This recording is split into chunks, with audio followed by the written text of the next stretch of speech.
A ver, porque tengo 700 videos para ver de Agustín. ¿Qué hora son las 2? Tengo tiempo. Me voy a inclinar creo que por el video más largo, ya que puede ser el más lindo para ver, porque creo que es una entrevista emotiva para Agustín, y que ya que tenemos tiempo, en este programa de hoy no tengo apuro, así que vamos a ver. Ya firmé, manda algún correo de confirmación. Creo que no, no me acuerdo, yo lo firmé hace ya un año, no me acuerdo si me manda un correo o algo, pero no sé, en todo caso chequealo con tu mail, pero creo que no, creo que no. Vamos a ver esta entrevista de Agustín Laje que dura 1 hora y media, pero es bastante linda, bastante emotiva. Fíjense cómo arranca incluso. Nunca pienso en mis sueños. Okay. No sé cuáles son mis sueños. A mí me hubiera gustado conocer de Dios antes. Bueno, volvimos a desmentir más. Un saludo muy Interesante. Interesante, vieron cómo arranca, que Agustín Laje habla de sus sueños y que nunca especial para se preocupa todos. por Bienvenidos ellos. una vez más a Sin Mitómanos, este formato sin filtro. Yo creo que es una bendición para nosotros poder estar con ustedes acá, compartir este programa y recordarles, nos pueden escribir en todas nuestras Creo que en cada programa realidad, pero sobre todo en la esfera, en el marco de lo social, lo político. Yo creo que el Señor está haciendo cosas, pero también nos da la oportunidad de tener ciertos contactos y acercamientos con personas importantísimas y hoy no es la excepción. Para introducir a nuestro invitado especial, quiero que veas este corto video y ya regresamos. Hoy en Sin Mitómanos Sin Filtro, de Argentina para Colombia, Agustín Laje es escritor, politólogo, influencer y conferencista reconocido internacionalmente como una de las voces más influyentes de la lucha contra el progresismo y el globalismo. Hoy nos hablará sin filtro sobre su combate contra la ideología de género, su estrategia de batalla cultural contra el progresismo y sobre el papel de la Iglesia en la opinión y la participación política. Esto es Sin Mitómanos Sin Filtro.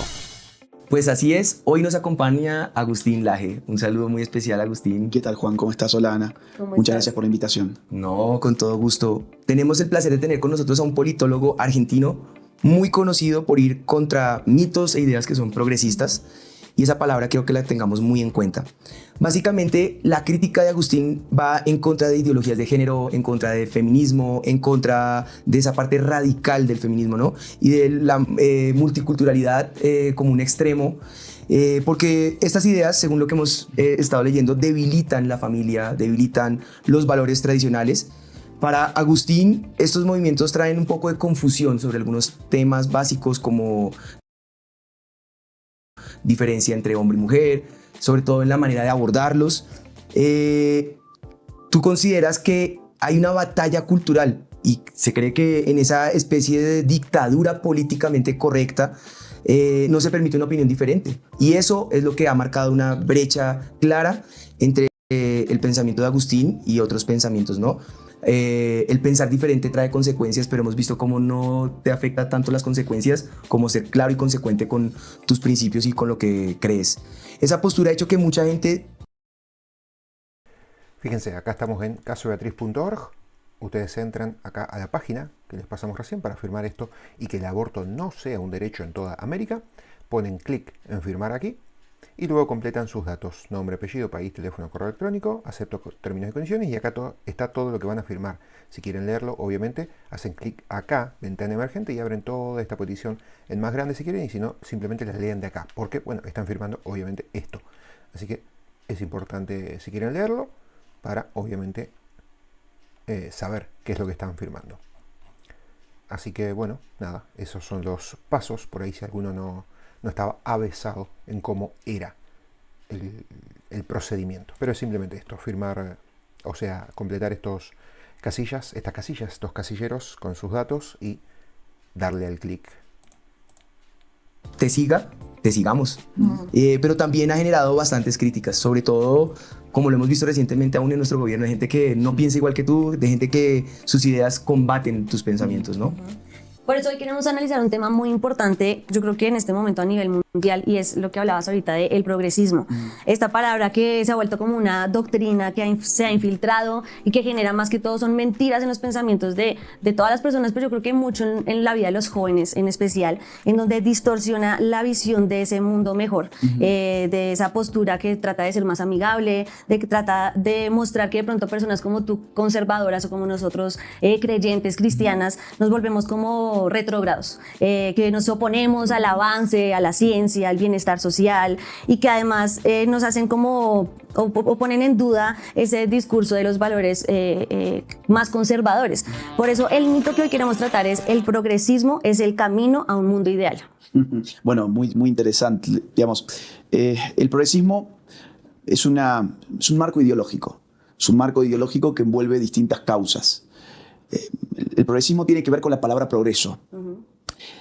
Esto es muy interesante porque en sus orígenes el progresismo es una forma de concebir la historia. Los antiguos, por ejemplo, concebían la historia de manera cíclica. Es decir, miraban la naturaleza, miraban las estaciones y se daban cuenta que el tiempo era circular. Miren, fíjense, ya he firmado otra vez este documento y me pone: hemos recibido tu firma, así que no hace falta correo de confirmación ni nada de eso que preguntaban también antes aquí. Así que es bastante simple. Completan los casilleros y firman.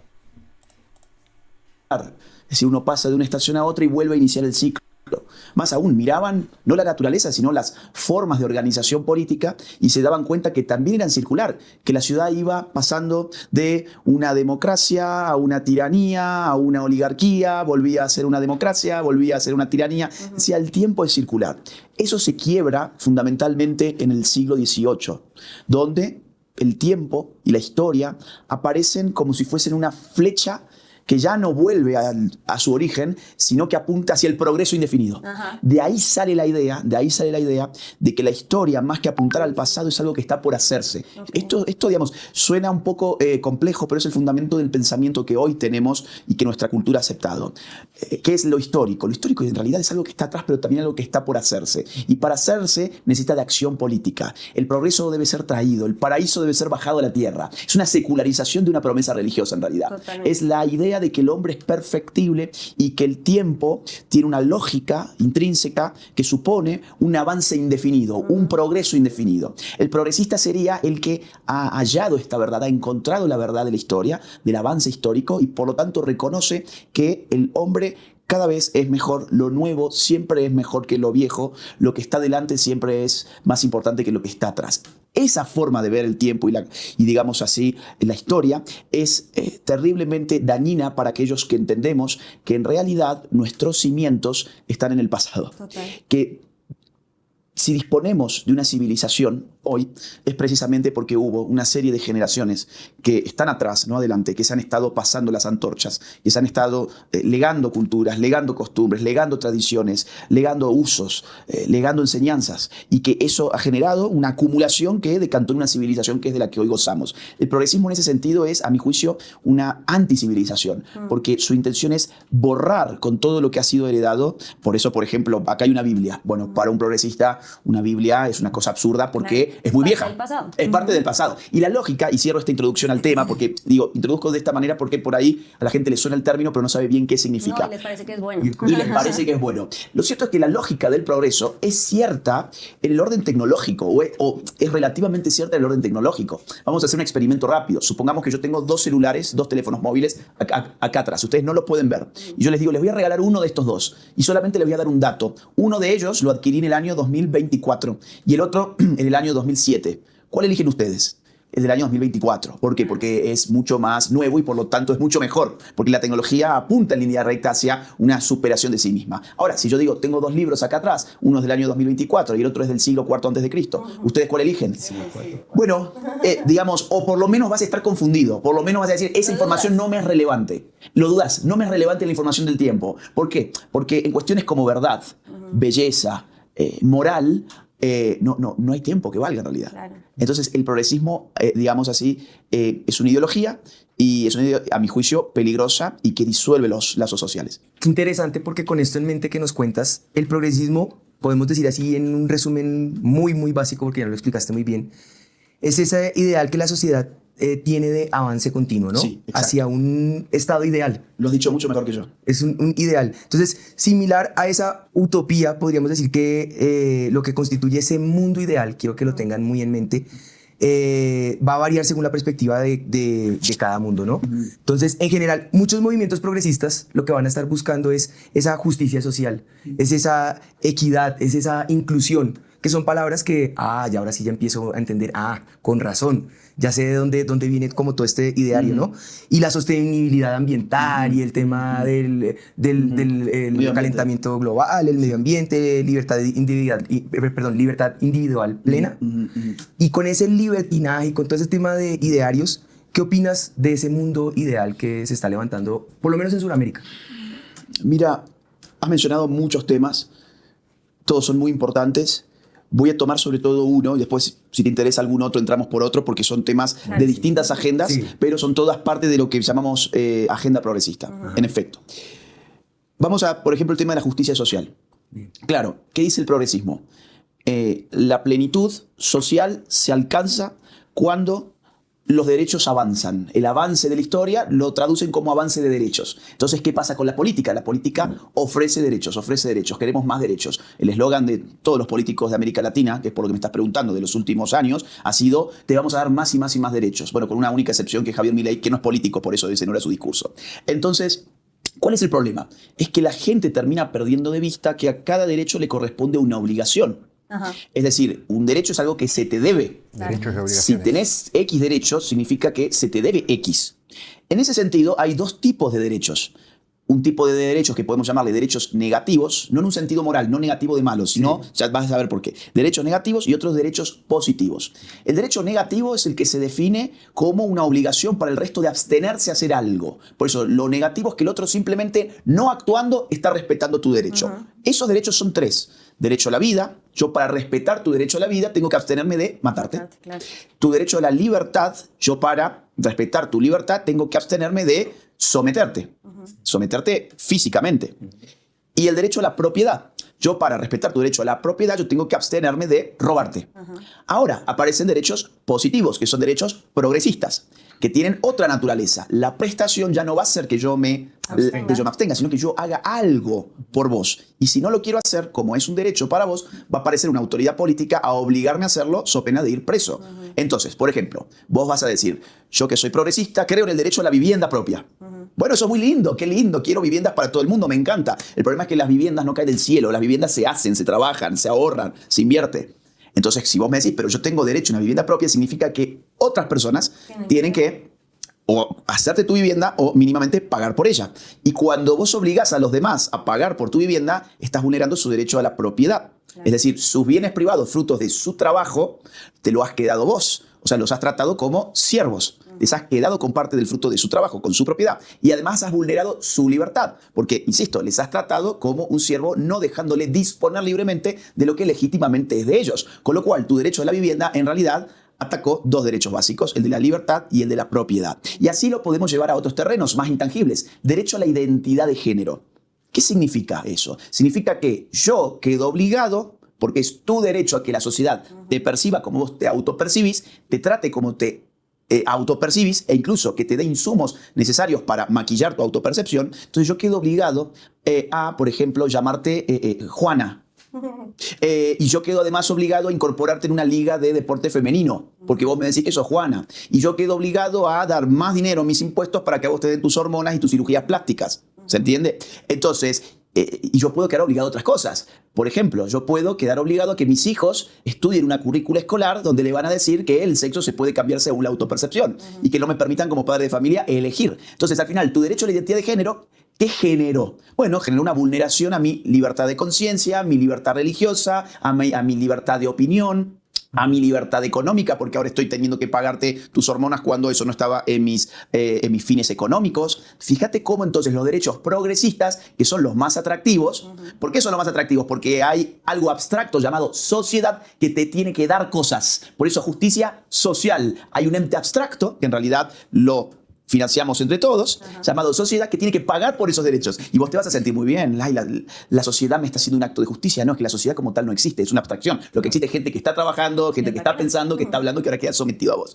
Eso por tomar uno de los casos que habías mencionado. Y en esa inflación de derechos, ese acumular de derechos, cada vez se va vulnerando más los 3 derechos fundamentales: libertad, propiedad y vida. Por ejemplo, te pongo un caso más: aborto. Yo tengo derecho a decidir sobre mi cuerpo. Por eso parecería un derecho de libertad individual, pero en realidad estás vulnerando un derecho previo, que es el derecho a vivir, sin el cual no hay ninguna libertad posible. Con lo cual, en esa inflación de derechos que estamos viviendo actualmente, donde incluso hay derechos, por ejemplo, a la naturaleza, derechos de los animales, que ojo, no me vayan a malinterpretar, está muy mal maltratar a un animal, pero pensar que es un sujeto de derecho el animal ya es otra cosa. Sí, claro. Hoy se le han adjudicado derechos a ríos, por ejemplo. Hay lugares en el mundo donde hay ríos que les han dado derechos. Es decir, cuando en realidad el derecho es una categoría para un ser racional, claro, que, digamos, que tenga una naturaleza racional. Bueno, no me quiero ir digamos, a otro tema, pero eso es lo que... pero se entiende el tema de la inflación de los derechos, sí, y los extremos cómo vulneran las libertades que ya vienen atrás. Y precisamente por eso esta sección se llama Lo que nadie ve,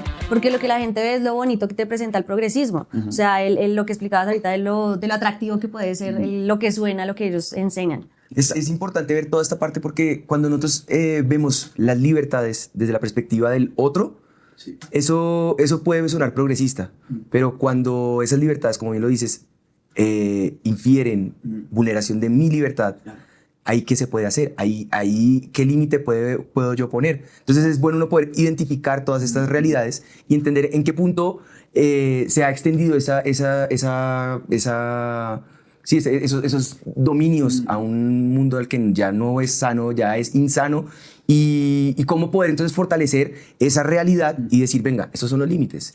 Mira, el caso de la libertad es bien interesante porque la libertad es un valor. Es decir, lo que nos hace humanos es poder elegir. Digamos, poder elegir nos hace sujetos morales. Si yo no tuviese ninguna posibilidad de elegir, yo no podría calificar las cosas de buenas o malas, claro, porque ya estaría predeterminado. Si yo solamente me moviera con instintos como el perrito en mi casa, no puedo tener una reflexión ética. No puedo pensar, por ejemplo, la noción de pecado. La noción de algo que es pecado es porque está abierto a mi elección. Es decir, si puedo pecar es porque puedo elegir. Claro. Y si puedo elegir, puedo pecar. Claro. Pero bueno, ese es el desafío. Es decir, saber ser libre. Saber es una palabra muy, muy importante. Hasta hace no mucho tiempo, hasta hace un siglo, 2 máximo, la gente tenía muy claro que en la libertad confluían 2 facultades humanas, que son la voluntad y la razón.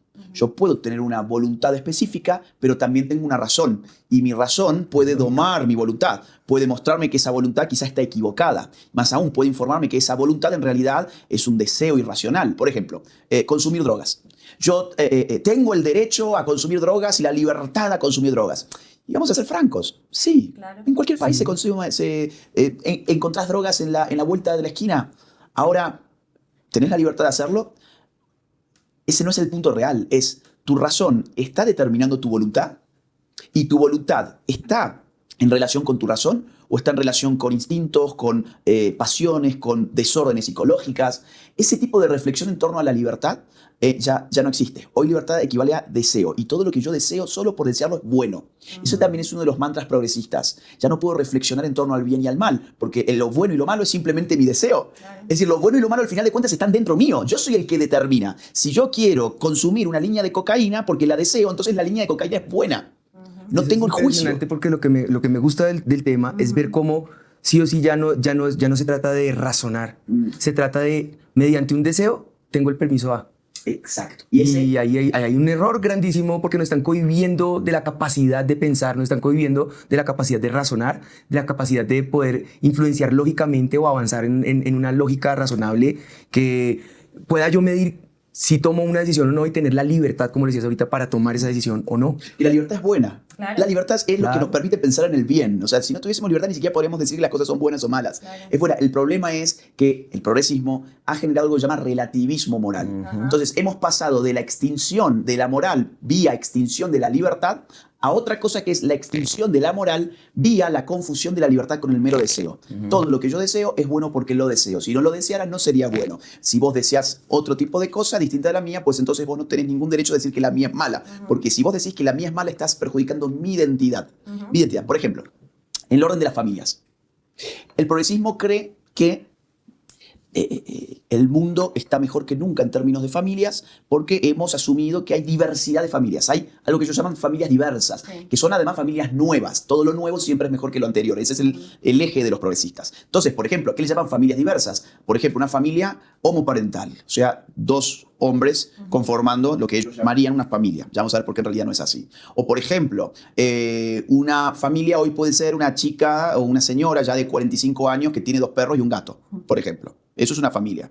O por ejemplo, una familia diversa podría ser una pareja de homosexuales con una pareja de lesbianas que quieren tener un hijo y entonces inseminan artificialmente a una de las lesbianas con esperma de uno de los homosexuales y jurídicamente el niño que viene va a tener 2 mamás y 2 papás. Esto no es una ficción, esto pasó hace algunos años en Canadá. Sí.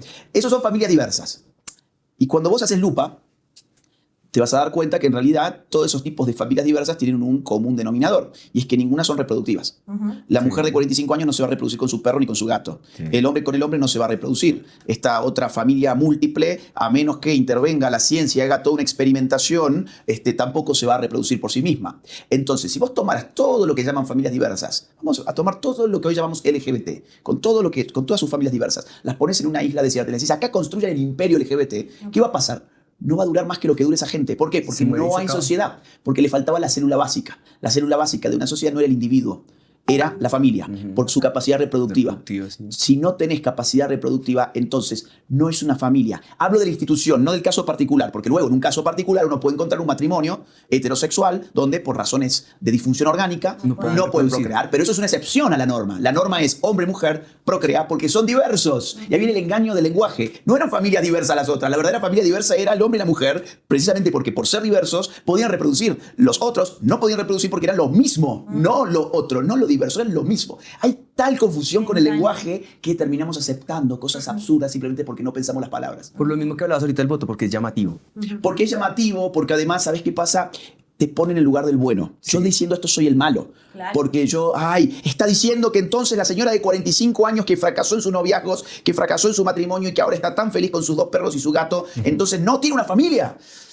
Pues, no. la realidad. Es la realidad y duele. Es decir, está diciendo entonces que no son una... Pero si se aman. Sí, bueno, yo puedo amar muchas cosas y a muchas personas, pero es que el amor no determina la institución familiar. Y a mí me gusta mucho lo que está diciendo Agustín, porque la audiencia nuestra, la mayoría, son cristianos. Y es lo que estás... Y si no, conservadores. Exacto, pero lo que estamos viendo es simplemente el engaño de Satanás de tergiversar las palabras, los conceptos, para traer un engaño a la vida de cada uno de nosotros, en donde te muestra una supuesta libertad que al final te esclaviza. Al final es lo que te hace transgredir la libertad del otro, lo que al final lo que causa realmente en la vida de cada persona es todo lo opuesto a lo que supuestamente el progresismo muestra. Lo que hablabas ahorita acerca de la voluntad y el raciocinio para nosotros es saber que el Espíritu de Dios está en nuestra vida y que no podemos apagar la conciencia que Él ha puesto en nosotros, y que la conciencia es la que nos avisa qué es lo que está bien y mal, y no el deseo de lo que yo quiero hacer. Exactamente. Entonces es bien importante que los jóvenes hoy en día escuchen y entiendan y no se queden solo con las palabras que están en el aire. Dentro del asunto está el que podamos fortalecer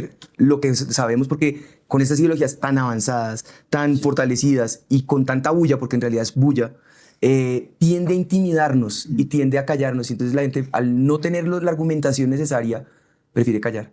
Exactamente. Y además porque se ha perdido en la escala de valores el valor de la verdad.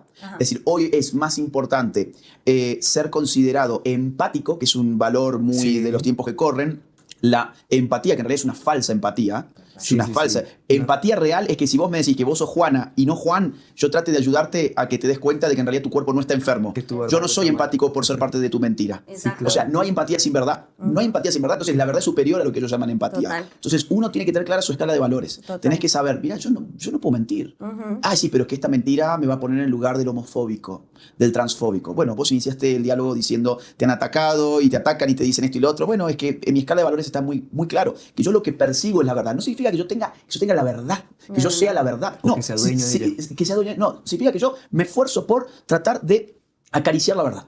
Y eso es un esfuerzo. Ahora, sería mucho más fácil para mí someterme a todas esas palabritas que vos mencionaste, la inclusión, la diversidad, no sé qué cosa, las familias diversas y todo ese tipo de cosas. Sería mucho más fácil. O sea, nadie me diría que soy un fóbico de nada, nadie me diría que hago discursos de odio. amenazarían de muerte. No me amenazarían, exactamente. Ahora, hay algo más que lo hace atractivo, si me permiten un punto más. ¿Por qué? Claro. ¿Por qué es tan atractivo? Porque la agenda progresista o la ideología progresista se ha condimentado con lo que hoy se llama wokeismo. Lo woke. W-O-K-E. Esa es una palabra bastante nueva que se engarza con el progresismo y que refiere a la multiplicación de las dialécticas del opresor y del oprimido. ¿Qué es esto del opresor y del oprimido? Es un molde que explica cómo se desarrolla el conflicto político en una sociedad y básicamente yo tengo que decidir cuál es el bando de los opresores y cuál es el bando de los oprimidos. En ese campo, la multiplicación en los últimos años ha sido atroz. Yo puedo encontrar opresores y oprimidos en todos los ámbitos relacionales e incluso biológicos de la vida. Por ejemplo, en lo que trata de sexo, el opresor es el hombre, la mujer es la oprimida, el sistema se llama patriarcado.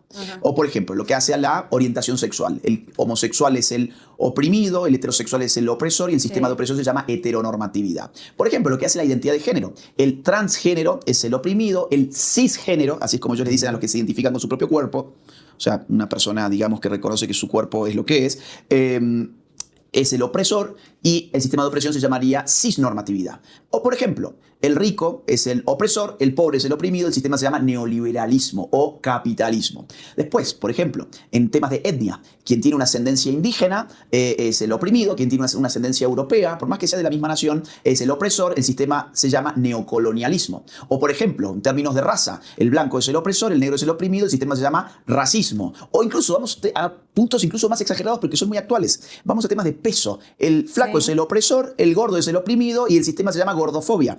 O, por ejemplo, belleza física. El bien parecido es el opresor, el feo es el oprimido y el sistema se llama belleza hegemónica. Ya no hay cosas bellas. No, es que eso es belleza hegemónica. Y así en general, la persona que está cuerda es un opresor de la persona que tiene un problema psiquiátrico y el sistema de opresión se llama capacitismo psiquiátrico. O incluso, en términos de especie, el hombre como tal, el ser humano como tal es opresor de algo llamado naturaleza o reino animal o Pachamama. Y el sistema de opresión se llama especismo. Y en general podemos seguir durante todo este podcast comentando y mencionando ejemplos. Entonces, ¿por qué esto funciona? Funciona porque te resuelve todas tus frustraciones. Si vos has fracasado en algo, en lugar de hacer un proceso de introspección y decir, ¿por qué he fracasado en esto? ¿Por qué fracasé con mi matrimonio? ¿Por qué fracasé con mi noviazgo? ¿Por qué fracasé con mi trabajo? ¿Por qué fracasé en la universidad? ¿Por qué fracasé en invertir en aquella inversión que hice? ¿Por qué fracasé?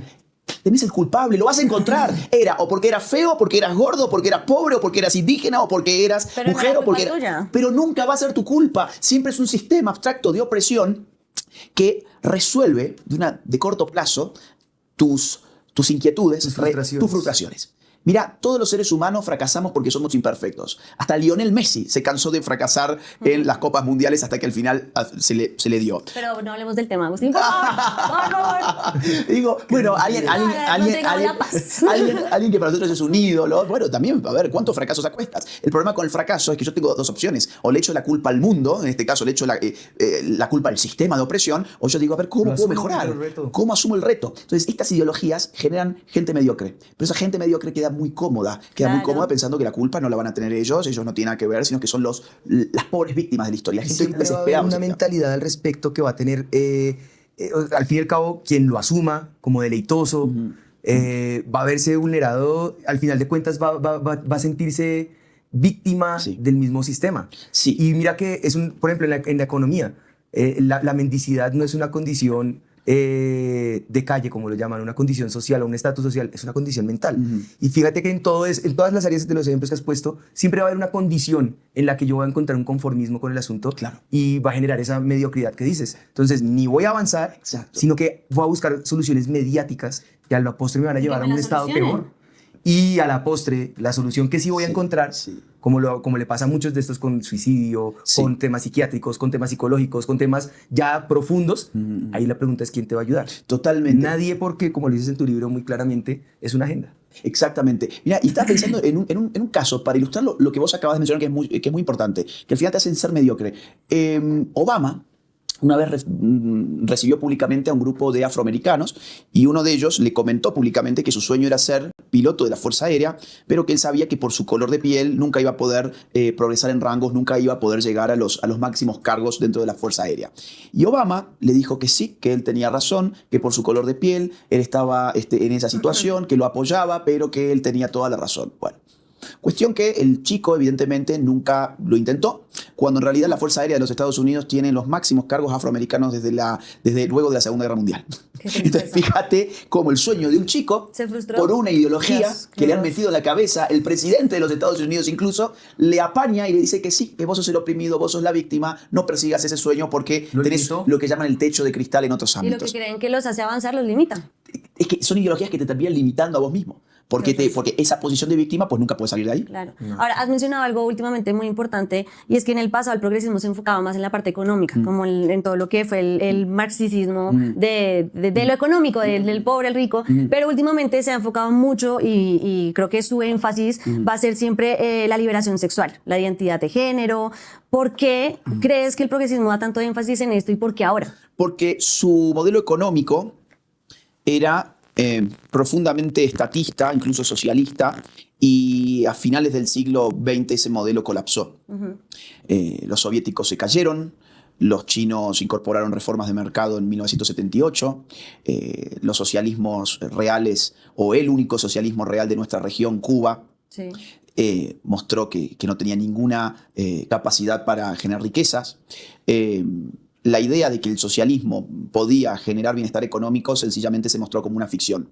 Y los progresistas o las izquierdas en general, para poder continuar ofreciendo algo políticamente, lo que hicieron fue trasladar esa dialéctica opresor-oprimido, que antes, como vos bien decís, se daba en el campo de la economía, donde lo más importante era identificar a los pobres y resentirlos con los ricos. Claro. La idea era, si vos sos pobre por causa del rico. Sí. Nadie concebía la idea de que en realidad la riqueza es algo que se crea, no que cae y se reparte, Sí, y unos cuando- la acaparan y los otros se quedan Sí. afuera. Cuando yo estaba en el colegio, el discurso era la igualdad. Claro, y la igualdad a punta de pistola además, porque una cosa es la igualdad ante la ley, donde nos hacen a todos iguales frente a una norma común, y otra cosa es la igualdad de él ganó este mes 10, vos ganaste 6, pues entonces le tengo que sacar a él 2 para darte a vos y los 2 se quedan en 8. El gran problema es que el mes que viene él no va a querer trabajar por 10, Claro. él va a trabajar por 8, Claro. y vos vas a trabajar probablemente por menos porque sabes que te va a llegar de otra parte, y así cada vez que va pasando con la torta o con el pastel, se achica, se achica, se achica. Esa es la historia del socialismo, digamos, en síntesis, ¿no? Entonces, ¿qué pasa? Cuando el mundo descubre que esos modelos económicos son un fiasco, los progresistas dicen, llevemos esa dialéctica opresor-oprimido, que antes la buscábamos en la lucha del obrero contra el burgués, vamos a llevarla a otros campos, vamos a llevarla al campo del sexo, al campo de lo que ellos llaman género, al campo de la etnia, al campo de la raza, al campo de la nacionalidad. Entonces hay naciones oprimidas, o hay, por ejemplo, inmigrantes que por su condición de ilegalidad están siendo oprimidos por un sistema xenofóbico, que es el que les ha abierto o no sus puertas. Sí. Entonces, digamos así, ellos pudieron mantenerse en el tiempo y recuperar mucho escenario, mucho protagonismo, porque buscaron causas de índole cultural. Ok. Tremendo. Pues ahorita, para enfocarnos un poco ya en Colombia. Sí. Recientemente, sobre los temas de afirmación de género para menores de edad, la superintendencia sacó una circular que sé que ya te has familiarizado un poco con el tema. Y dentro de lo que han dicho ya digamos, la sentencia de la Corte Constitucional, la T218, que busca ese cambio, y bueno, fue un abuso de una entidad frente a lo que legalmente estaba permitido en su rango para poder legalizar. Lo cierto es que en ese tire y afloje, esa situación ha generado conmoción, porque ya es, nuevamente tú lo decías, esa extensión de la permisividad. Desde el panorama mundial, sé que eso no solamente atañe acá en Colombia. Esto, claro, esa normativa de la superintendencia es colombiana, pero esto ha afectado en muchos lugares. ¿Por qué crees que hay una obsesión con la hipersexualización en los niños? ¿O qué has visto al respecto en el panorama mundial? Mira, yo estoy convencido de que esto responde a un plan de ingeniería social. Es lo que desarrollo en el nuevo libro que se llama Globalismo, que acaba de salir. Aquí está. Y acá Vamos a hablar de está exactamente, pausa, para que la cómprenlo. gente, eso es, para que la gente lo lea. Ahí tengo una investigación bien extensa en gran parte de lo que estás preguntando. Además, ese vale más. Entonces, mira, desde la segunda mitad del siglo XX a las élites políticas del primer mundo se les ocurrió de que había más seres humanos en el planeta de lo que ellos querían, y que tenían que hacer algo al respecto. Fundamentalmente el Partido Demócrata de los Estados Unidos desde entonces se puso bajo esa campaña. En 1965, por ponerte un caso, Lyndon Johnson, que por entonces presidía los Estados Unidos, En el 20º aniversario de Naciones Unidas dio un discurso y dijo lo siguiente, textualmente: actuemos bajo el hecho de que menos de $5 invertidos en control poblacional equivalen a más de $100 invertidos en desarrollo económico. Wow. ¿Qué significa eso? Significa, miren, es mucho más fácil hacer que los pobres no se reproduzcan que sacar a pobres de la pobreza. Entonces, actuemos con ese paradigma. Hay que reducir la natalidad especialmente de las personas pobres, y especialmente en sociedades pobres. Hay que hacer ingeniería social. Naciones Unidas desde entonces se puso a la cabeza de esto y fue tanteando distintas metodologías. Han encontrado, por ejemplo, que el aborto disminuye la natalidad de una manera significativa. Vamos a ver números actuales. España es un caso bien significativo. En España, el último año se abortaron más de 103.000 españoles por nacer. Y nacieron en ese mismo año alrededor de 400.000. O sea, solo con una política llamada aborto redujiste la natalidad española en arriba de un 20%. O sea, te aseguraste que un 20% de españoles no nacieran. Además, vamos a sumarle que en 1994 Naciones Unidas, en su Conferencia de Población y Desarrollo del Cairo, solicita a los gobiernos del mundo que cuanto antes disminuyan su natalidad. Entre otras cosas, pide legalizar lo que ellos llaman interrupción del embarazo, o sea, el aborto. En el año 95, Naciones Unidas pide a todos los gobiernos del mundo transversalizar algo llamado enfoque o perspectiva de género, lo que hoy conocemos como ideología de género. En ese momento nadie sabía de qué le estaban hablando porque la palabra género era una palabra que refería al ámbito o el campo de la lingüística. Las palabras tienen género. Te acordarás, o sea, lo estudiábamos en el colegio. Nadie te decía que el género era algo de sexo o algo vinculado. No, el género era algo que veías en lengua y en temas de idiomas. Bueno, no. Ahora es algo vinculado a la sexualidad y tiene que estar ese enfoque de género en todos los ámbitos, en la educación, en la salud, en las Fuerzas Armadas, en la Fuerza de Seguridad, en la justicia, en la administración, en el sector público, el sector privado, en la empresa, en la prensa, en todo. ¿Quién lo dispone? Naciones Unidas en el año 1995, en la 4ª Conferencia de la Mujer, esto fue en Beijing. Bien. Entonces, ¿qué pasa? ¿Cuál es el punto? ¿Por qué hay esta obsesión sexual por el niño? Porque al niño lo podés confundir sexualmente. Y si lo Bitcoin, para el que no sabe, Bitcoin en estos momentos está en 97.000, casi $98.000, que subió un montón Bitcoin desde que ganó Donald Trump y viene subiendo y haciendo máximos. Está en su precio máximo histórico de todos los tiempos Bitcoin, llegando a un techo aquí, hace horas nada más, de $28.000. Y ahora bajó un poquitito, pero está en $27.600. confundís sexualmente, es tan profunda esa huella que te garantizas que esa persona desarrolle una orientación o una identidad, como ellos le llaman, de género, que va a ser aclamada y va a ser celebrada como diversa, pero en realidad va a buscar lo mismo. Y buscando lo mismo no se va a reproducir. Cuando vos ves lo que está pasando en el primer mundo que implementó estas agendas con mucha más celeridad que nosotros, vas a ver que el transgenerismo niño se disparó de una manera exponencial. Estados Unidos se disparó arriba de 4.000% en los últimos años, en los últimos 10 años. Lo mismo pasó, por ejemplo, en Reino Unido, se disparó 5.000% en los últimos años. ¿Esto qué significa? Que lo están produciendo. Están produciendo niños trans. Hay una fábrica de niños trans en este momento. Los están confundiendo en la escuela. Sí. Están chantajeando a sus padres, les están diciendo de que o los aceptan o el niño se va a quitar la vida. Sí. Hay casos, yo conozco a madres de familia, por ejemplo, en California. Hace muy poco estuve en Los Ángeles, estuve dialogando para mi canal con una madre de familia que el colegio le indujo a su hija la idea de que ella en realidad era un niño atrapado en el cuerpo equivocado. La pobre nena estaba sufriendo depresión y en la escuela le dijeron que tenía depresión porque no se había dado cuenta de que en realidad su cuerpo no era el correcto, que su cuerpo era otro y ella, su espíritu era masculino, pero su cuerpo era femenino. De nada, Anisa. La idea de este canal es pasar todo lo que se pueda. ¿Por qué? Porque me he dado cuenta a través de estos años que muchas entrevistas de Agustín Laje o muchas conferencias de Agustín Laje, de Nicolás Márquez, de Pablo Muñoz, como ya saben que están no censuradas, pero shadow bañadas, es difícil de encontrarlas. De hecho, yo me encuentro a veces teniendo que buscar de una entrevista que renegué un poco para buscarla, porque tuve que buscarla por filtros de día, de fecha, de tiempo, de duración y todo eso, para que me aparezca una entrevista como esta, por ejemplo.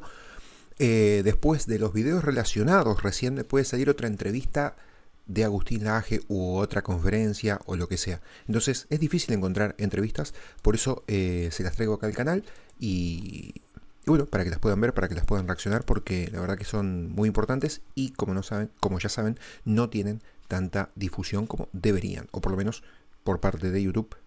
Esperemos que el año que viene con Trump cambie, pero por parte de YouTube estas entrevistas suelen ser bastante shadow bañadas, bastante escondidas. Entonces esta chica entró en una confusión brutal. En el colegio le cambiaron el nombre sin decirle a la madre absolutamente nada. Le generaron tal daño. La madre, cuando se quiso quejar de esta situación, ya era tarde, la chica estaba totalmente confundida, la habían enemistado con la propia familia, le habían dicho que por su contexto cristiano sus padres la odiaban por ser como era, pero que ella tenía que reivindicar su nuevo nombre, su pronombre de género y todo ese tipo de cosas, y que ella tenía que empezar además tratamientos hormonales. La madre se opone, pasa una serie de cosas, el gobierno le quita a la hija, la deposita a la chica menor de edad en un refugio LGBT. Ahí peor, directamente le comen la cabeza. La madre me ha contado, por ejemplo, que le prohibían orar. Ella podía ir a visitarla, a la hija, una vez por semana, 1 hora, pero le decían, no ores acá, no ores. Si también acá hay toda una dimensión sobrenatural que ustedes la pueden comentar mucho mejor que yo, porque yo no soy experto en ese tema, pero hay una dimensión totalmente, digamos, sobrenatural en el mal sentido en este caso. Claro. Entonces, ¿qué pasa con la hija? Bueno, la hija continúa su vida y un buen día le llaman a la madre para que vaya a reconocer los restos de un cuerpo que se ha tirado en las vías del tren. Le pasó el tren por encima, tuvo que ir a recoger pedazos. Nadie le pidió perdón, no le pidió perdón ni el colegio, no le pidió perdón el lobby LGBT, que había demonizado a la pobre madre. Ya tuve que ir a buscar pedazos de un cuerpo, de una niña. La prensa no tomó el caso. Claro. No, porque es que tenés que decir lo contrario. Tenés que decir que el chico se va a quitar la vida si le haces entrar en razón de que su cuerpo no está equivocado, claro, que su cuerpo es su cuerpo sano, que no hay que rebanarlo para acomodarle nada a ese cuerpo, que es así. Pero si vos decís eso, sos un transfóbico. Me quedé sin luz. Entonces, fíjate hasta dónde puedes llegar. Vos me estabas preguntando, ¿y por qué? ¿Y por qué? Bueno, hay industrias farmacéuticas también que viven de gente que depende de por vida de sus hormonas sintéticas. El negocio de las hormonas sintéticas y de este tipo de terapias se ha disparado. Cirujanos plásticos que han visto cómo su negocio crece con estas cirugías de reasignación de género. En los Estados Unidos a los niñitos de 13 años, 14 años, les abren a las nenas, porque la confusión ya no es solo sobre nenes como pasaba hasta hace un tiempo, sino ahora es sobre todo en nenas. Que le abren de par en par el pecho para sacarle sus mamas. Eso se llama mastectomía. Le quitan la piel del antebrazo, le sacan tejidos, material del antebrazo, le sacan también partes de la pierna. ¿Para qué? Para armarle lo que se llama un neopene. Es un símil de un pene que no va a funcionar, además sexualmente. Y le van a decir, ahí está, sos un hombre, bien. Se embolsaron todos el dinero de la pobre familia o de la pobre mujer en cuestión. Y esa mujer tiene un daño irreversible, tanto físico como psicológico. Para mí todo esto lleva a un tema importante que es la agenda globalista. En la agenda globalista lo que se ha podido estudiar es que sí está el interés de la reducción de la población. Y como lo mencionabas ahorita, desde el 65 ya viene como parte de esa agenda, ¿no? Sí. Esto ha permeado en todas las esferas, en todas las áreas, aún en las iglesias, en todos lados. Sin darnos cuenta estamos cayendo en un lenguaje que sí o sí hace parte de esa agenda. Y todo esto nos lleva a entender que no es un problema de hoy, que es algo que viene de atrás, que juiciosamente han construido y que tenemos que abrir los ojos para esperar que todo esto sea una oleada que pase, pero nosotros no nos podemos quedar quietos. Tenemos que empezar lastimosamente han llevado a una reacción, pero yo no quisiera caer en una reacción, yo quisiera caer en una reconstrucción de ese tejido, reconstrucción de una contracultura, reconstrucción de un reconstruir lo que desde el comienzo es, como el ejemplo que nos ponías de los 2 libros a escoger, que la gente naturalmente pueda ver qué es lógico, qué es cuerdo, qué es razonable, sentido común, y salir de esa generación de idiotas, como tú lo has llamado. Mira, ahí para poder hacer una resistencia a todo esto, tenés que identificar, a mi juicio, cuáles son los grupos que están siendo más atacados por esta agenda globalista. Uno ya lo hemos mencionado, es la familia, sin lugar a dudas. Si la familia no se protege a sí misma, después no se puede quejar. Si el padre de familia, la madre de familia están mirando Netflix todo el día, están fuera de su casa todo el día, no hablan con sus hijos, llegan a la casa y no hay ningún momento familiar. Bueno, cuando te destruyan tu familia, en realidad no te quejes porque tu familia ya estaba destruida. Exacto. Entonces, la familia tiene que ser recompuesta por los padres de familia que tienen que retomar la educación en familia. La familia siempre fue una institución que educaba a sus miembros. Ahora, desde que tenemos tantas pantallas y desde que los colegios de los chicos tienen cada vez más y más horas, yo cuando iba al colegio entraba a las 8 y salía a las 12. Eran 4 horas, cuando, digamos, por lo menos en el colegio primario. Ahora los chicos del colegio primario van, no sé, el doble, 8 horas. Es una cosa increíble. Están todo el día metidos en el colegio. La casa se convirtió en un hotel. Sí. Entonces, claro, ¿cómo no te van a destruir la familia si esas son las condiciones? Bueno, empezá pagando las pantallas. Si tu hijo tiene que ir al colegio 6, 8 horas, bueno, que vaya, pero cuando vuelva, habla con él. Es decir, compartir con él, educalo. Y educalo, y esto que voy a decir es importante, no solamente con la Biblia en la mano, sino también con un lenguaje secular, porque después se lo van a comer en el colegio, se lo van a comer en la universidad, porque le van a decir... Uno se enseña, otro se lo enseña mal. Exacto. Y le va a decir, bueno, a ver, ¿vos por qué es eso? Bueno, porque el Génesis dice tal y cual cosa. De acuerdo, pero yo no creo en la Biblia. Claro. Y eso se lo van a decir Sí. en el colegio, en las redes, en la universidad. Entonces, una cosa es la fe, tenemos que alimentar la fe sin lugar a dudas. Sin lugar a dudas es una parte de la educación fundamental, pero saber traducir eso mismo, diciendo lo mismo, pero con palabras del mundo del siglo XXI, vamos a decir así. La familia. Segundo punto, las iglesias. Las iglesias o resisten o perecen. Ajá. O resisten o perecen. Y además, que yo sepa, hemos sido llamados a ser sal del mundo, no simplemente encerrarnos en un templo. Sí. Entonces, también hemos dicho que, o se ha dicho que la verdad os hará libres. Sí. Bueno, entonces, ¿dónde está eso? ¿Dónde está eso? Está muy bien la adoración. Ojo, yo no me quiero meter en un campo que no es mío, pero quiero hacer una reflexión política al respecto. Si las iglesias continúan simplemente cantando, tocando la guitarra, haciendo prédicas, se las van a comer. Es decir, las iglesias tienen que salir a la calle, las iglesias tienen que saber formar a su gente. Ustedes lo están haciendo. O sea, lo que ustedes hacen es formar a la gente. Eso es lo que hay que hacer. Hay que saber usar las redes sociales, hay que saber usar las tecnologías de la comunicación, hay que traer temas que sean difíciles como este, Sí. pero la gente tiene que aprender estas cosas porque Sí. se las van a comer. Y el tercer punto, la política. Si votás políticos progresistas, tendrás sociedades progresistas porque tus leyes van a ser progresistas. Si votás políticos patriotas, vas a tener una contraofensiva contra las agendas globalistas y las agendas progresistas que hoy está en la vista, por ejemplo, en el caso argentino. En Argentina hemos votado por Javier Milei, un liberal libertario patriota, antiprogresista, antiglobalista, que en solo 10 meses nos sacó de la Agenda 2030, nos sacó de la Agenda 2045, dejó de financiar al lobby LGBT con recursos públicos, dejó de financiar los insumos para los abortos, es decir, hizo muchas cosas muy importantes en muy poco tiempo. Fue al Foro Económico Mundial a denunciar a esa élite en su propia casa. Claro, entonces al final de cuentas el voto que yo pongo en la urna cada 4 años es muy importante. Y yo no puedo creer que haya gente cristiana Que no que se vote, tome ¿no? esto a la ligera. Sí. ¿Cómo te vas a tomar esto a la ligera? Ay, no, bueno, es que yo no sé de política, pero es que no tenés que ser un genio para saber de política. Simplemente es una mínima información que uno busca en su día a día. Es decir, basta de ver tanto Reel, basta de ver tanto TikTok y empiezo a leer alguna noticia de lo que pasa en mi comunidad, en mi país. Entonces, esos 3 ámbitos son imprescindibles si queremos resistir de verdad esto. Familias educadas, iglesias despiertas, y partidos políticos patrióticos que tengan capacidad de victoria. Si esas 3 cosas están articuladas y van de la mano, nosotros podemos vencer estas agendas muy fácilmente. Vamos a introducir con esto que nos estás diciendo a una sección y lo que nadie se pregunta. Dentro de esto hay mucho que tocar, pero hay un tema que veo que te está interesando. Sí, que tomando lo que estabas diciendo de estas 3 cosas que debemos tener en cuenta, hay un tema con los cristianos y con la gente de nuestra iglesia que les incomoda muchísimo y es que los pastores hablen de política. Entonces es la política y la iglesia aparte, y sí, yo estoy de acuerdo, a nosotros nunca nos verán metidos en política como concejales o X, pero sí, porque somos pastores, pero sí debemos hablar de política. O sea, es Y debemos formar importante. políticos y debemos estar ahí al pie de Y apoyar totalmente. a quienes son políticos. Totalmente. Pero esto es sin filtro. Ajá. Entonces queremos Sí, ver sí. tu opinión al respecto. Mira, mi opinión es la siguiente. ¿Qué está buscando la gente que va a una iglesia? La salvación de su alma, pongamos. Bien, de acuerdo. Sí, pero esa salvación no puede ser a espaldas del mundo. Claro. Otra vez, el llamado a ser sal del mundo.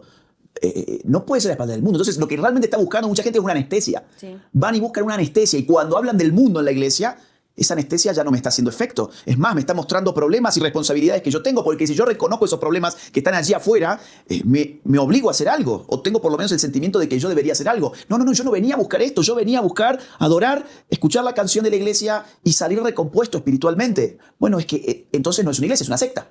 Sí. Es una secta. Entonces, ¿qué está buscando la gente? Digamos, sería lo primero que yo diría.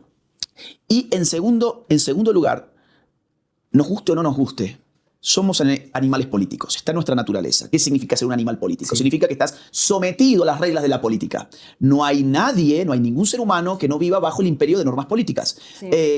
Podemos decir, bueno, y Robinson Crusoe vivía en su isla desierta.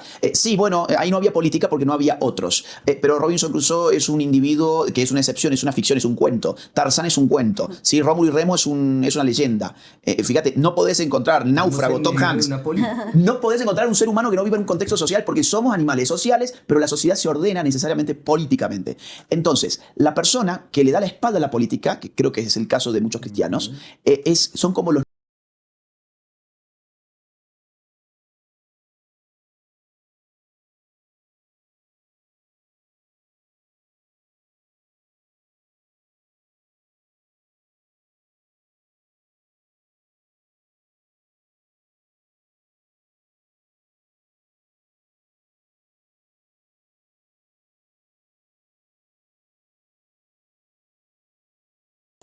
¿Por qué se desconectó esto?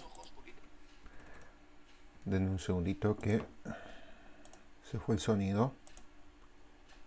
A ver. Ahí va. Ahí está de vuelta. Que es una excepción, es una ficción, es un cuento. Tarzán es un cuento. ¿Sí? Rómulo y Remo es una leyenda. Fíjate, no podés encontrar náufrago, Tom Hanks. No podés encontrar un ser humano que no viva en un contexto social porque somos animales sociales, pero la sociedad se ordena necesariamente políticamente. Entonces, la persona que le da la espalda a la política, que creo que es el caso de muchos cristianos, son como los niños cuando ven algo que les asusta, cierran los ojos porque creen que si ellos no lo ven, no existe. Sí, es un recurso muy primitivo, muy infantil, psicológicamente muy básico, que si no lo veo, no está. Si no lo veo, no está. Entonces, cuando voy al templo y me dicen, sí, acá está la política y es peligroso esto que está pasando, no lo quiero ver. Entonces, ¿qué pasa? No voy a la iglesia. No vuelvo a esa iglesia. Porque quiero ir y ahí se genera algo tétrico, que es que los pastores, para conservar su público, dicen, no vamos a hablar de esto, por más que este tema nos esté destruyendo. Nos está destruyendo, pero no quiero perder a este público. Entonces, es importante por eso una educación política muy progresiva. Claro, vos no podés ir de un día a otro con los tapones de punta con pura política porque la gente se te va a ir de la iglesia, pero muy progresivamente empezar a hacerle entender a la gente de la iglesia que los temas allá afuera son muy importantes para el futuro del cristianismo. Y que no somos solo la sal del mundo, sino también la luz del mundo. Si no alumbramos el mundo, entonces... Exacto. ¿A qué jugamos? Toca jugar sí o sí a el mundo en el que estamos. El Señor lo dijo en la oración en Juan 21. No te ruego que los saques del mundo, que los guardes del mundo. O sea, nosotros estamos dentro del mundo, hacemos parte del mundo, pertenecemos a una poli que tiene normas, que tiene reglas y que si no la hace jugar, pues me va a consumir. Y mucha gente cree que es buena porque no intervienen esas normas.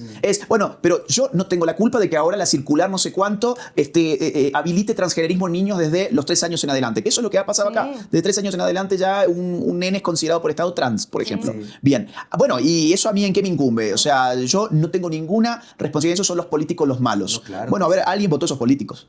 Alguien votó a esos políticos. Y además, quien omite una acción buena o quien omite una acción mala no es bueno. Yo puedo abstenerme. Vamos a poner un caso. Hay un río y una persona se está ahogando. Y yo paso por ahí. ¿Qué es lo bueno? Es intentar salvarla. Pero yo no puedo decir, no, yo lo vi, se estaba ahogando y seguí a mi casa, yo soy bueno porque yo no lo empujé al río. Claro. ¿Te das cuenta? O sea, la acción moral es una acción no solo de abstención frente a ciertas cosas, sino positiva. Yo tengo que hacer cosas. Entonces, esto es brutal. Es decir, pensar de que yo por omitir, yo por no ir a votar en una elección, yo soy bueno. No, al contrario, sos parte del problema. Claro, sos parte del problema. Lo dice claramente la palabra. Por eso me gusta que en Sin nos desvirtuamos con la palabra. Lo dice claramente que el gobernante está elegido conforme al corazón del pueblo. La corrupción no está en el gobernante. Exactamente. Yo creo que eso es parte de lo que tenemos que hacer. Pues bueno. Has mencionado en entrevistas un tema que, bueno, para mí es muy interesante porque es importantísimo actualmente también, y es el tema del feminismo. Y cómo ha cambiado tanto de alguna manera en donde ya no existe como lo que conocíamos antes. La pregunta con respecto a este tema muy puntual sería, ¿podrías explicarnos qué significa el feminismo hoy en día? Bueno, el feminismo por definición sería un movimiento político que reclama derechos para algo llamado mujer. Su movimiento de índole política, es decir, busca generar reformas políticas y esas reformas políticas apuntan a generar nuevos derechos para algo llamado mujer. El problema con el feminismo y ahora Claro, eso no necesariamente tiene por qué ser bueno, porque todo depende de a qué le llames derechos. Es decir, el feminismo puede concebir, y de hecho es así, que el aborto es un derecho, que matar a un ser humano en gestación es un derecho. Bueno, si eso es feminismo, yo soy antifeminista, porque no creo que eso sea un derecho. O por ejemplo, si el derecho significa que pongan a mujeres en determinados puestos por el solo hecho de ser mujer, no me parece que esa sea una vara justa, la de andar mirándole los genitales a las personas para saber qué posición tienen que encontrar, digamos, en el mundo, por ejemplo, de la producción económica.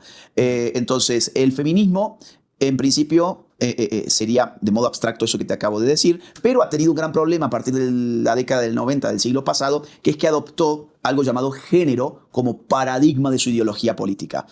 Antes las feministas hablaban de sexo, y el sexo se define biológicamente. Sí. Sexo masculino, sexo femenino. Pero a partir de los 90 irrumpió en escena, en la praxis feminista, algo llamado género, que te comentaba también recién que en el 95 Naciones Unidas le pide a todas las naciones del mundo que apliquen el enfoque de género. Y el género empezó a significar una serie de características socioculturales vinculadas a la sexualidad. De mi realidad sexual biológica se desprenden en la sociedad características sexuales culturales que le han llamado género. Ellos encontraron, por ejemplo, que el rol predominantemente doméstico de la mujer a lo largo de los siglos era un aspecto de género. No estaba inscrito en su biología, sino que la sociedad había construido ese rol para la mujer. Esto es muy, muy cuestionable, porque en realidad si la mujer tuvo un rol doméstico, eso tiene que ver con el tipo de trabajo que se hacía en ese momento. Claro. Y con temas un poco más importantes que ese, que el tema de una ideología política. Pero siguiendo adelante, el género entonces empieza en los años 90 siendo eso, una serie de rasgos socioculturales que están vinculados a la naturaleza sexual de una persona. Andando un poquito más los años, pasando un poquito más los años, el género empieza a significar una autopercepción. Ya no solamente algo que la sociedad me provee como modelo cultural, sino algo que yo mismo puedo construir para mí. Ahí da un paso más el concepto y yo puedo fabricar mi propio género. Esto le ha generado al feminismo un gran problema, porque es que si yo puedo fabricar mi propio género y el género es el que determina mi identidad, más no el sexo, pues entonces la gran pregunta es ¿qué significa ser una mujer? Claro. ¿Qué significa ser una mujer allí donde yo puedo ser tan mujer como vos? Claro. Y cuando el Estado me tiene que reconocer que yo en efecto soy tan mujer como vos. Ese es el problema del feminismo actual, que es un posfeminismo, es un feminismo que ha abrazado un concepto sexual llamado género, que hoy significa autopercepción, y que entonces invalida nuestra definición original. Nuestra definición original era un movimiento político que procura ganar nuevos derechos para la mujer. Y el problema es, ¿y qué es una mujer? ¿Qué es una mujer? Ellos ya no lo pueden definir. Ya no, porque él puede ser una mujer también. Y ahora todo lo que defendían se está volviendo en contra. Exactamente. Entonces ahora vos ves feministas, por ejemplo, que están encubriendo casos de violadores que terminan presos, en la cárcel dicen que son mujeres y los pasan a las celdas de las mujeres, por ejemplo.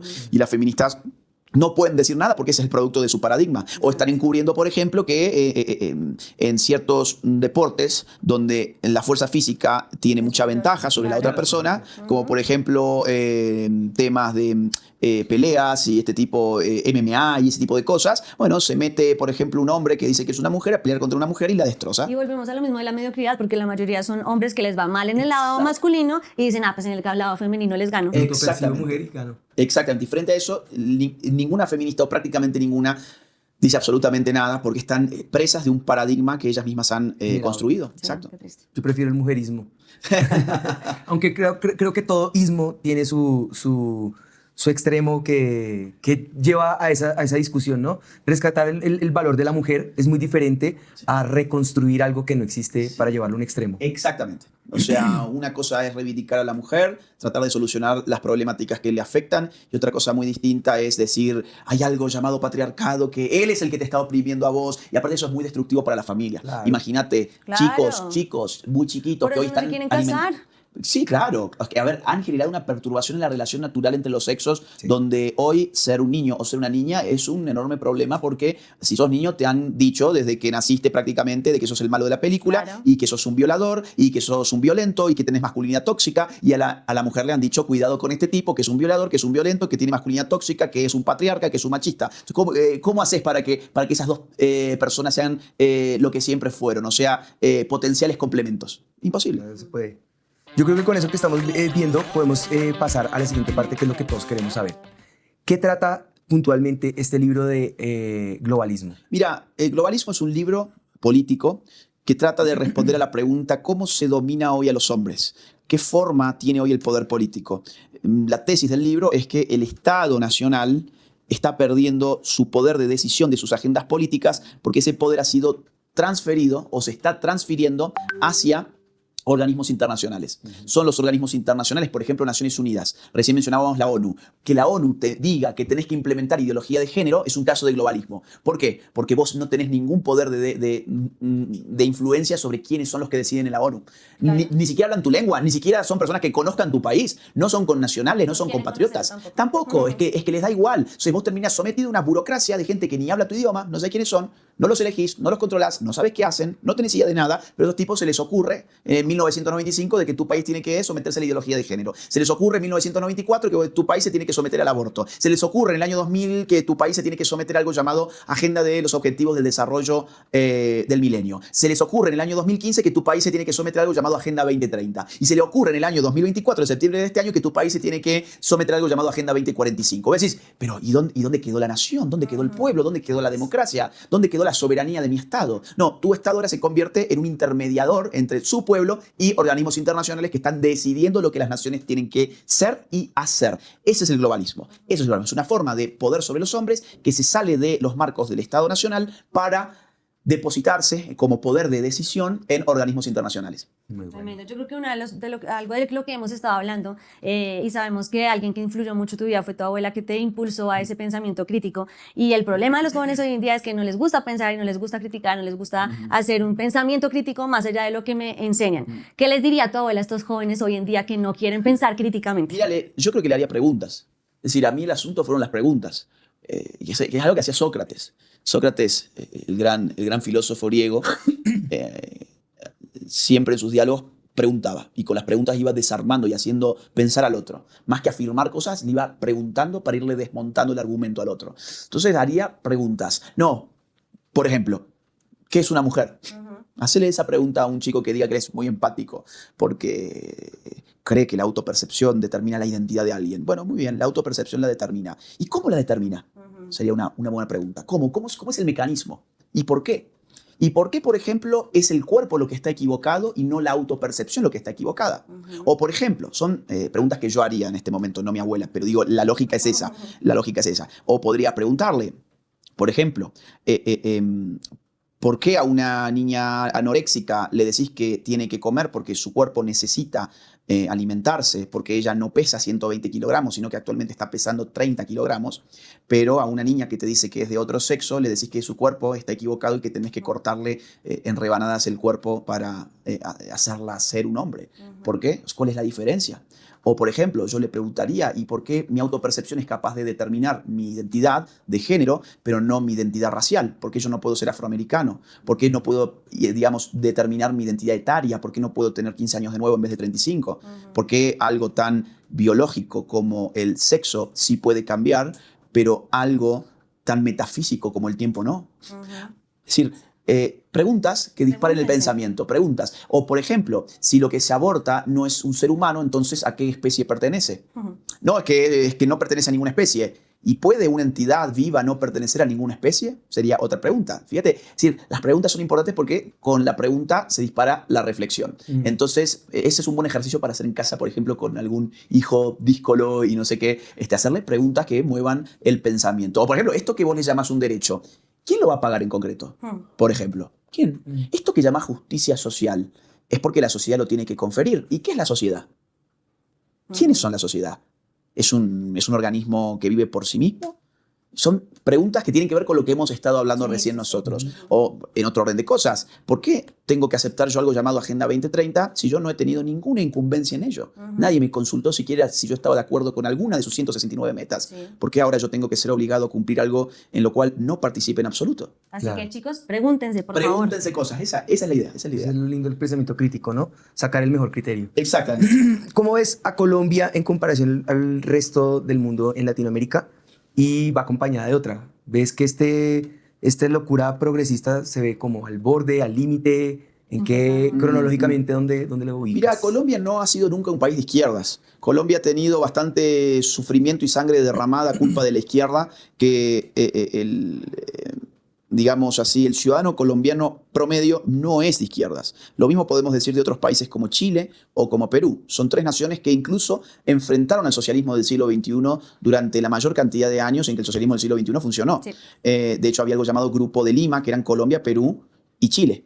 El problema es que estos 3 países, por la circunstancia histórica del agotamiento de su clase política tradicional, se vio en un momento en que la gente quería tener un cambio, quería un cambio. Y la izquierda supo canalizar esos deseos y ganarse la imagen de los políticos del cambio.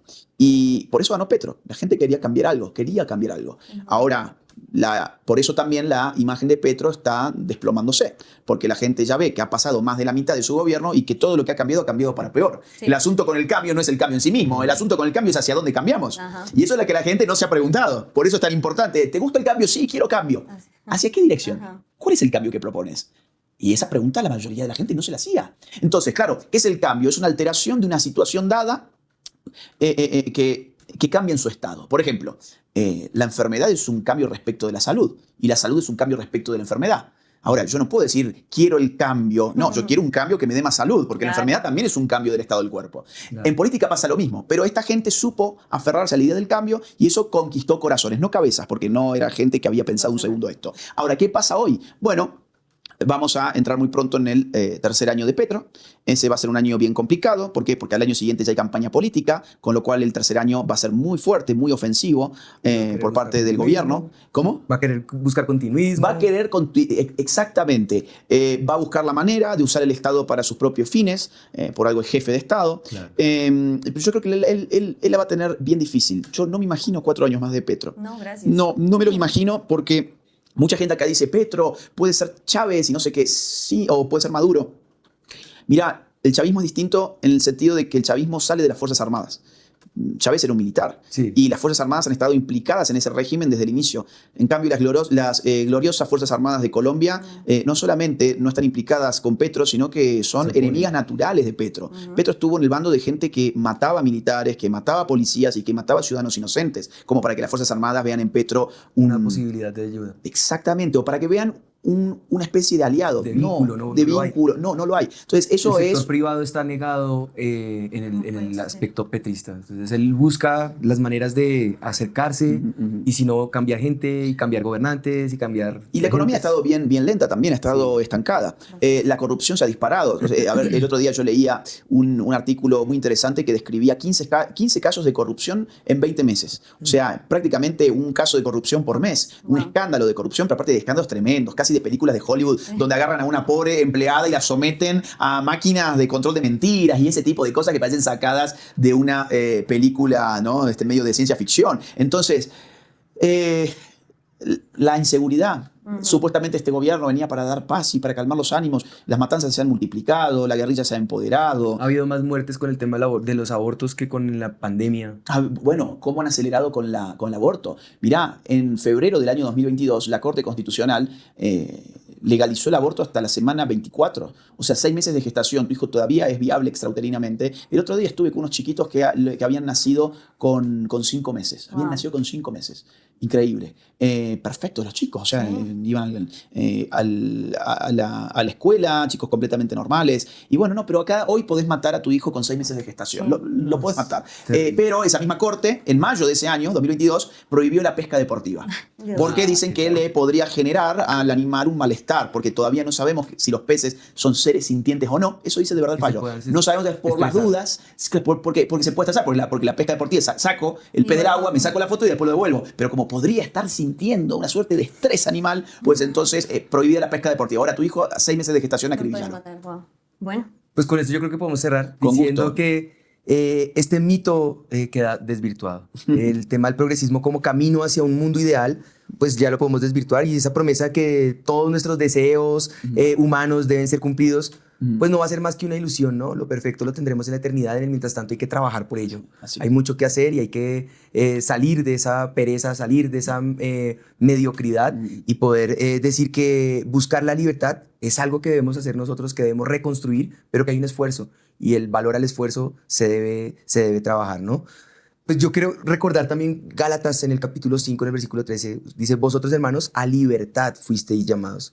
Solamente que no uséis la libertad como ocasión para la carne, sino servíos por amor los unos a los otros. Porque toda la ley en esta sola palabra se cumple. Amarás a tu prójimo como a ti mismo.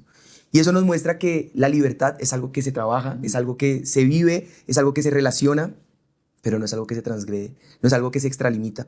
Y bueno, pues yo creo que con esto podemos cerrar. Un último mensaje que tú le puedas dar a la juventud, tal vez a manera de pregunta, ¿cómo poder seguir siendo una voz relevante en medio de tanta dificultad, en medio de tanta angustia, ¿no? Aclarando tu escala de valores, preguntándote por ella, porque si no estás conduciéndote a ciegas.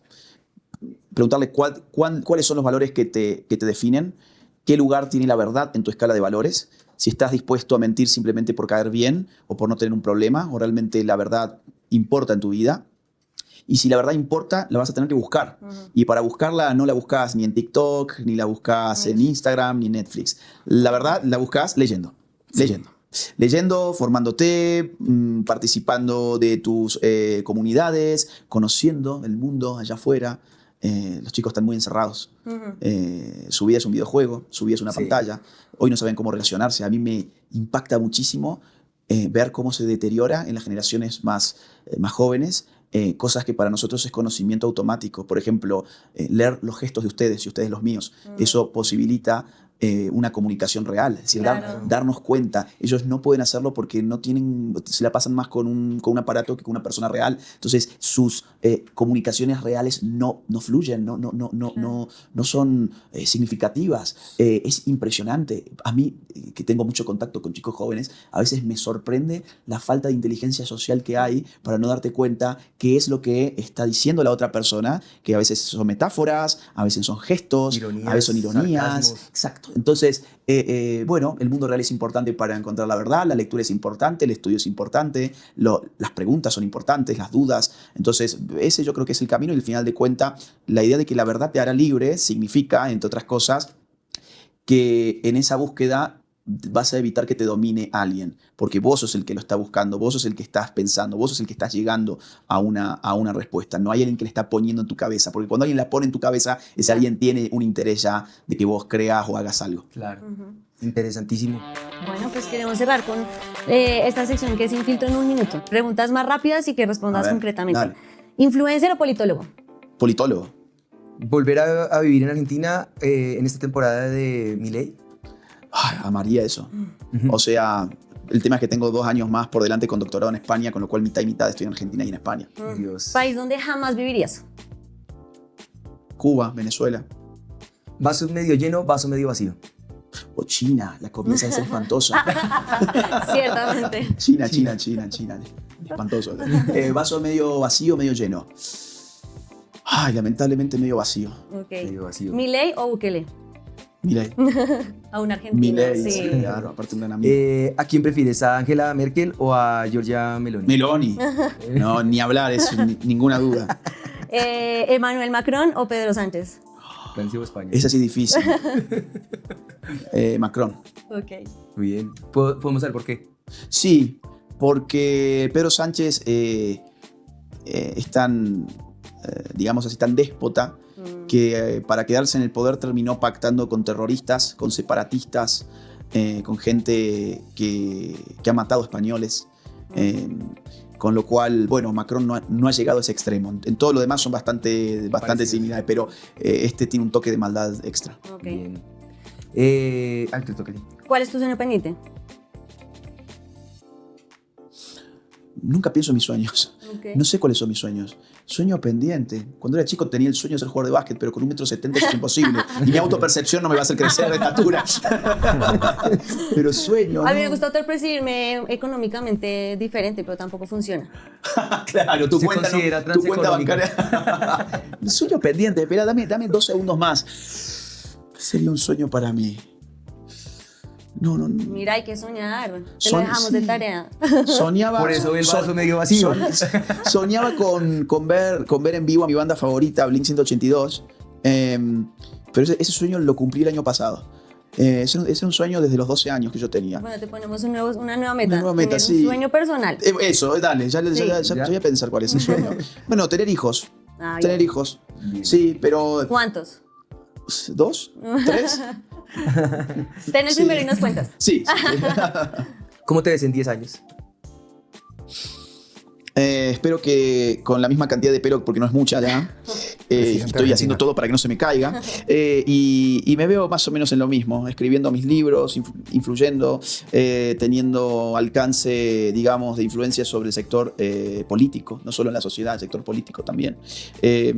Pero no muy distinto de lo que hago hoy. Sí. Es decir, lo que hago hoy me gusta, creo que importa, creo que hace cambios positivos. Sí. No me veo cambiando de rumbo, sinceramente. Ok, ¿y cómo ves el mundo en 10 años? En ese caso, vaso medio lleno. Ok. Lo veo mejor. Estoy confiado de que hay una tendencia hacia el sentido común, hacia el valor de la verdad, hacia la libertad de expresión. Si bien hay muchos peligros en ciernes, ya la gente... Para colmo, 10 años es bastante. Imagínense que en el 2014, hace 10 años atrás, recién se empezaba a gestar todo lo del feminismo, todo lo de la Agenda 2030. Así que, bueno, dentro de 10 años va a ser distinto el mundo. Está empezando a despertar. El 5 de noviembre hay elecciones en Estados Unidos, por ejemplo, Sí. y si Dios quiere puede ganar Donald Trump. Las encuestas hoy están favoreciéndolo a él. Claro, Y esto fue para mí sería grandioso pensar en una América donde en Argentina, no sé, en el sur de América tengamos un gobierno patriota, en el centro de América, El Salvador, tengamos un gobierno patriota, y en el norte de América, en Estados Unidos, tengamos a Donald Trump en la Casa Blanca. O sea, eso yo creo que ya generaría un cambio importante a nivel regional, y después siguen ustedes. Eso, no me queden por fuera. Después siguen ustedes. La última pregunta con la que yo siempre cierro el programa Sin Filtro. ¿Qué le dirías al Agustín Laje que está empezando en su etapa a descubrir? ¿Qué consejo le dirías al Agustín Laje joven? Mira, ¿viste esa película donde volvés en el tiempo y movés la taza de café acá y no estaba ahí, entonces cambia todo lo que pasó, ¿no? Tipo efecto mariposa, una onda así, ¿no? Yo no cambiaría nada. O sea, ¿qué consejo? No sé. Mira, a mí me hubiera gustado Que no conocer dude. de Dios antes. Porque yo no entro en estos temas por razones de fe. Yo entro en estos temas por pasión por el asunto político. Y después me reencuentro con Dios en el año 2018. Por muchas cosas que en otro momento podemos hablar, pero quizás si hubiese tenido un reencuentro antes, quizás hubiese hecho cosas mejores. Sí, yo creo que por ahí podría haber ido el consejo. El resto, yo estoy conforme con cómo se han dado las cosas. No he planificado nada, nunca me he consultado demasiado por mis sueños, sinceramente. Como decía recién, yo simplemente me dejé llevar y eso me trajo a donde estoy, y confié, o más o menos confié, en que mi vocación era importante, que era más importante que la expectativa de ganar dinero. ¿Sabes qué? El mejor consejo, en realidad, me lo dio un gran amigo y maestro que es Nicolás Márquez. Yo estaba muy preocupado por el tema económico. Yo no vengo de una familia con muchos recursos, ni mucho menos. Y yo estaba muy preocupado de qué voy a vivir, estudiando ciencia política, qué horror, qué voy a pasar. Y yo además tenía que trabajar mientras estudiaba para pagar los estudios. Y Nicolás Márquez una vez me dijo, otra vez, las preguntas. Me dice Nicolás Márquez, bueno, ¿y vos querés traer plata? ¿No? Sí, claro, ¿quién no quiere traer plata? ¿Y para qué la querés a la plata? Porque la plata es un medio, no es un fin en sí mismo. ¿Para qué la querés? Bueno, para hacer mis cosas. Bueno, pero ¿cuáles cosas? Bueno, yo quisiera, por ejemplo, tener una casa algún día. Y quisiera, no sé, poder hacer esto, salir a un restaurante a comer. Y quisiera tener mi propio auto. Bueno, me dice el Márquez, pero para eso no se necesita tener plata. O sea, esos son objetivos y metas factibles. Pero vos, por ejemplo, ¿quisieras tener un yate? ¿Te ves con un yate? No, nunca se me pasó por la cabeza. Bueno, ¿quisieras, por ejemplo, tener un avión privado o un helicóptero privado? No, nunca se me pasó por la cabeza. Bueno, ¿te gustan mucho las joyas, por ejemplo, y querés tener tus relojes de $40.000, Rolex o qué? No, en mi vida usé reloj. En mi vida usé nada, no. Bueno, a ver, ¿qué más? ¿Te gustan mucho los autos? ¿Querés una Ferrari, un Lamborghini? No sé nada de autos. Bueno, entonces, ¿para qué? ¿Por qué estás tan preocupado por eso? Es decir, la plata que para lo que vos me decís que la necesitas, eso va a llegar. No vas a ser millonario, evidentemente, siendo politólogo, a menos que seas un corrupto, no vas a hacer nada. No vas a tener tu Ferrari, pero si no te importa. ¿Por qué? Bueno, ese consejo, si yo lo hubiese recibido quizás 2 años antes, no hubiese hoy tenido gastritis crónica. Porque mi estrés, que se debía entre otras cosas a eso, me generó una gastritis crónica, la tengo hace 10 años, todos los días yo me tengo que medicar con una cosa que se llama Nexium. Pero ese fue un gran consejo porque eso me me bajó Claro. algunas revoluciones, ¿no? Y eso va también entonces para jóvenes que pueden estar mirando esto, que es, oigan, hay un mandato en redes sociales tremendo de que si no sos millonario sos un pobre tipo, hay chicos que salen diciendo hoy por las redes que no van a ir a estudiar porque los profesores tienen un mal auto y que no son exitosos, o sea, siempre me parecen reels como eso, digo, pero por favor, ¿por qué el algoritmo me está mandando esto a mí?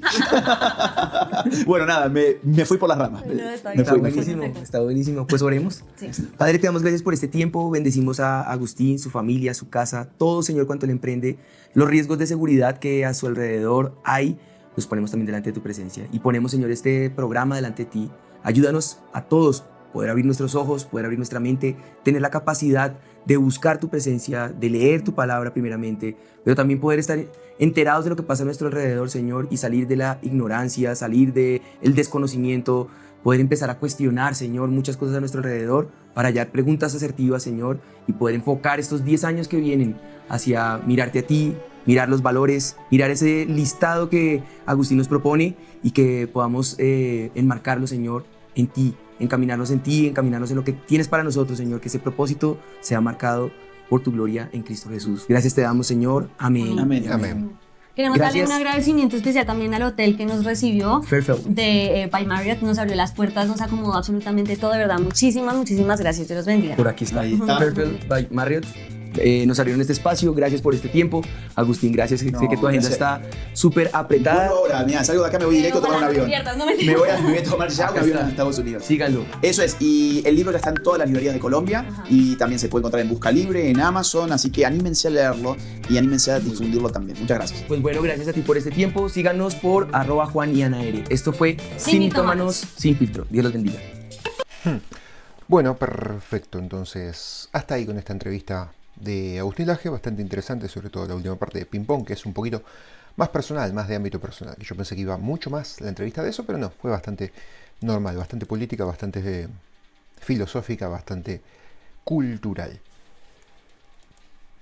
Bueno, y con esto nosotros cerramos este programa número 111 de Batalla Cultural. Espero que les haya gustado, que les haya servido. Acuérdense que acá en la descripción de este vivo les queda el link del caso de Beatriz para que vayan a firmar esa petición para que el aborto no pase, por favor. Dios quiera que no sea un derecho en toda América, porque eso va a ser una batalla fuerte perdida. Así como se ganó el Roe versus Wade hace 2 años o 1 año en Estados Unidos, bueno, ahora no tenemos que perder esto en el resto de América y América en general. Así que tenemos que ir a firmar esa petición que queda acá abajo, el link en la descripción de este vivo y de este video. Cuídense todos, abrazo grande y nos vemos mañana viernes, sí, ¿por qué no? Mañana podemos meter otro programita, y si no, el sábado, pero seguramente mañana a esta hora estemos aquí transmitiendo en vivo para ver más entrevistas de Agustín Laje. Tenemos que ver 2 que fueron recientes, tenemos que ver viejas también, bueno, tenemos de todo. Hace mucho que no vemos Ecos del Saber de Miklos Lucas, todavía no vimos el debate de Danan que dio hace una semana ya. Bueno, hay muchas cosas. No sé, déjenme acá en comentarios si quieren que esos videos en todo caso los suba igualmente sin reacción y sin verlo en el vivo. Si ustedes quieren que igualmente suba esas cosas para que ustedes lo puedan ver, yo los voy a subir igual. Si es así, que me afirman acá en los comentarios que necesitan esos videos y que no quieren perder más tiempo y los quieren ver ya, urgentemente. Abrazo grande, cuídense y nos vemos mañana en el programa número 100.